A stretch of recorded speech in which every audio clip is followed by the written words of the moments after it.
कमली, ए कमली, कमली, ए हाँ? कहाँ गई वो जिद्दी बेशरम लड़की? बेचारे दामाद जी इतनी दूर से गाड़ी लेकर आए, उसे घुमाने लेके गए और वो गाड़ी से उतर के फरार हो गई। सब हमारी किस्मत, हमारी बेइज्जती करने के लिए ही वो लड़की पैदा हुई है। घबराहट के मारे दामाद जी ने मुझे फोन किया कि कहाँ है वो।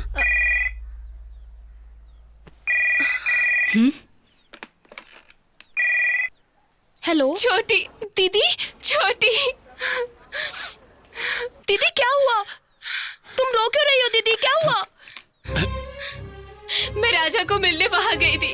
अचानक उसका पैर फिसल गया और वो चट्टान से गिर गया। उसके सर और पैर में बहुत चोट आई है। अभी वो दुर्ग के हॉस्पिटल में है। छोटी छोटी जाके उस बेशरम को ले आ। कहाँ से लेकर आऊं जी? तेरे बाप के घर से खाल उधेड़ दूंगा उसकी। देख क्या रही है, जले क्या उसे? बच्चे को डांटना मत। तो हट, मैं ही जाकर लेके आता हूँ उसे। शादी से पहले अगर ये हाल है तो शादी रोक दे। मेरी तो कोई सुनता ही नहीं। तू अपनी बकवास अपने पास रख।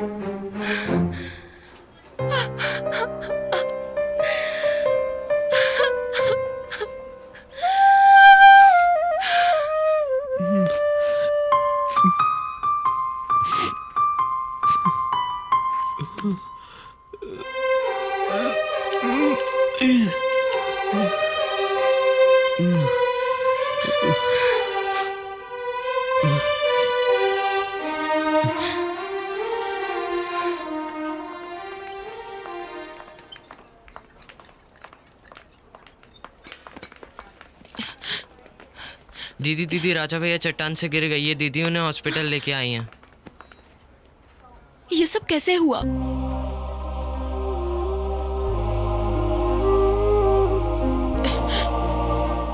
Thank you. राजा नाम का पेशेंट इस वक्त कहाँ है? ऊपर इमरजेंसी वार्ड में है, आप बैठ जाइए। Oh my God.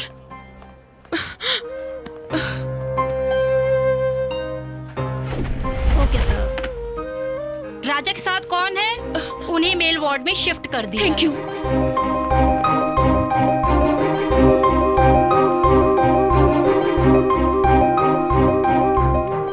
डॉक्टर। देखिए राजा बहुत कैसे हो किस्मत वाला भैया? है। कोई और होता तो मुश्किल होती। इतने ऊपर से गिरने के बाद भी सीरियस इंजरी नहीं हुई है, माइनर फ्रैक्चर है। मैंने प्लास्टर कर दिया है, बहुत जल्दी ठीक हो जाएगा। बहुत सख्त जान है, पर हाँ इनका अच्छे से ध्यान रखना। Sister, thank you doctor. चलो। देखो पेशेंट को डिस्टर्ब मत करो, सब बाहर जाओ। मुझे कुछ भी नहीं हुआ, तुम लोग जाओ। राजा अब कैसा लग रहा है? अगर तुम अभी कहो तो मैं किले पे चढ़कर दिखा सकता हूँ। ठीक है, वो हम बाद में करेंगे। राजा ये कमली है, यही तुम्हें हॉस्पिटल लेकर आई है। थैंक्स। दरअसल राजा को रॉक क्लाइंबिंग के लिए मैंने ही फोर्स किया था, उसी की वजह से ये सब हुआ। नहीं, ये सब मेरी वजह से हुआ। चट्टान से उतर रहा था, छोटी सी भूल हो गई, फिसल कर नीचे गिर पड़ा, बस और क्या। इफ यू डोंट माइंड, राजा के पास मैं रहूं क्या? अरे तुम क्यों तकलीफ उठाओगी? इनका ध्यान रखने के लिए मैं हूं ना यहाँ। You don't worry. प्लीज मना मत करो। कमली,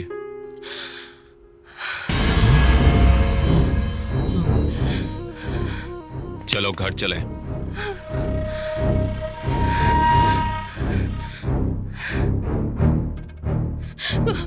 पापा पर राजा। इसका ये लोग ध्यान रख लेंगे। चलो।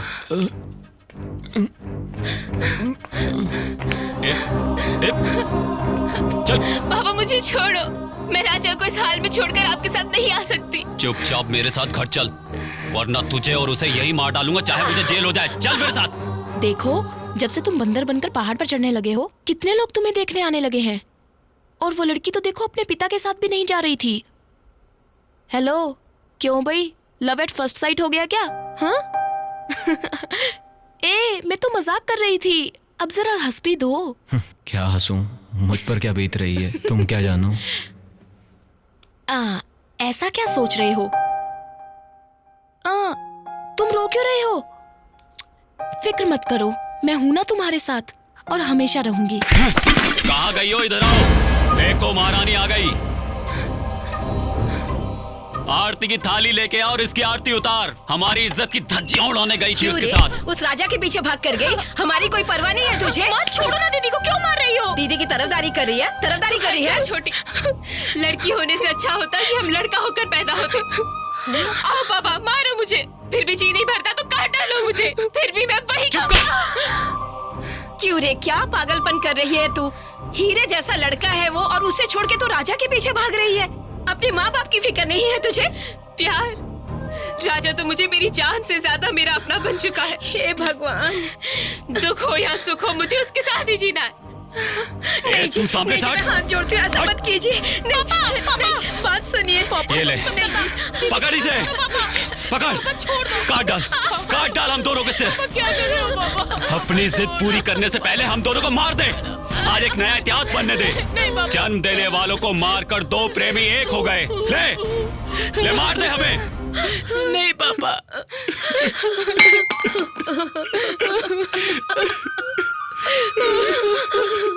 तुझे बचपन से लेकर बड़ी होने तक इस कलेजे से लगाकर पाला है तुझे। आज तू अपनी ही जिद पर अड़ी है। तुझे हमारा दर्द नहीं दिखाई देता?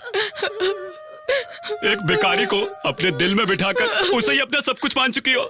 महलों की घी की रोटी से तो गरीबों के आंसू की रोटी अच्छी होती है। गरीबों के घर में प्यार होता है, लेकिन अमीरों के वहां सिर्फ नफरत होती है, जो अपनी खुशी के लिए कुछ भी कर सकते हैं। पापा, उनको कुछ कहने से पहले जरा सोच ले। तेरी नजर में वो गलत हो सकते हैं। घर आकर रिश्ता मांगने वालों के यहाँ जाके ना कैसे कहूँ? इससे अच्छा तो मैं मर जाऊं। कैसी बातें कर रहे हैं आप? अब जाइए, मैं समझाती हूँ उसे। आप जाइए। कमली, बेटी ऐसा क्यों कर रही है तू? हर माँ बाप यही चाहते कि उसकी बेटी की शादी अच्छे घर में हो, तो वक्त की रोटी वो खुशी से खाए। तो माँ बाप को और क्या चाहिए? अपने बाप को गलत मत समझ बेटी। तू अगर अपने जिद पे अड़ी रहेगी तो तेरा बाप जिंदा नहीं रह पाएगा। माँ, सच बताओ, मुझे जन्म देने वाला बाप यही है क्या? कमली, जाओ माँ, जाके जहर ले आओ। मैं और जीना नहीं चाहती। बेटी, जीने की इच्छा होती है, इंसान तभी कुछ करने की सोचता है। तुम ऐसी बात क्यों कर रहे हो? उस सूरज को देखो, आज डूब रहा है, कल वो फिर से उदय होगा। तुम्हारी जिंदगी भी ऐसी है, तुम जरूर जीतोगे। मुझे तुम पर पूरा भरोसा है, तुम जरूर कर दिखाओगे। धीरे से।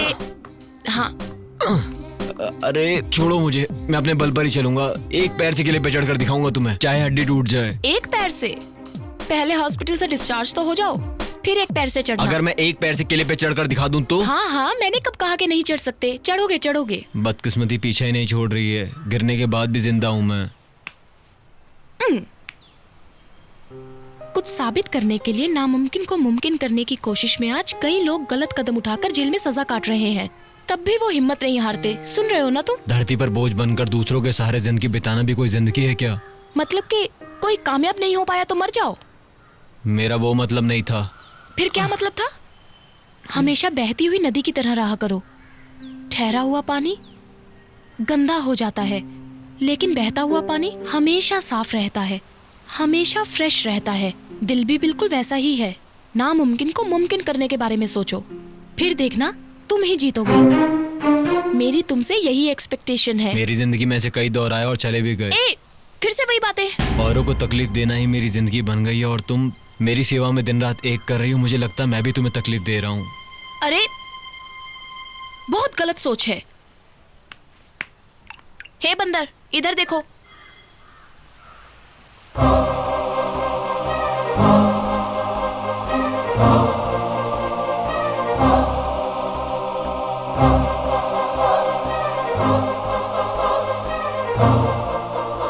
देखा तुमने? इस इंसान के दोनों पैर नहीं है, फिर भी इसने अपनी लाइफ को कैसे चैलेंजिंग बनाया है। तुम भी ऐसे ही बनो, मैं यही चाहती हूँ। कभी कभी मुझे भी बिल्कुल ऐसा लगता है। लगना काफी नहीं है, उसे तुम्हें चैलेंज समझना होगा और उस चैलेंज को तुम्हें जीतना ही होगा।